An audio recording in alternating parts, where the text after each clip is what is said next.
పొరబాటున చేజారిన తరుణం తిరిగొస్తుందా? ప్రతి పూటొక పుటలా తన పాఠం వివరిస్తుందా? మన కోసమే తనలో తను రగిలే రవి తపనంతా కనుమూసిన తరువాతనే పెను చీకటి చెబుతుందా?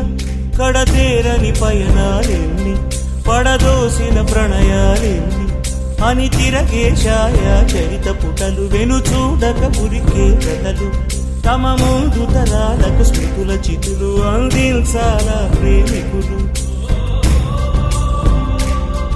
ఇది కాదే విధిరాత, అనుకోదేం ఎదురీత. 10 నెలలు తనలో నిన్ను మోసిన అమ్మైనా అప్పుడో ఇప్పుడో కననే కన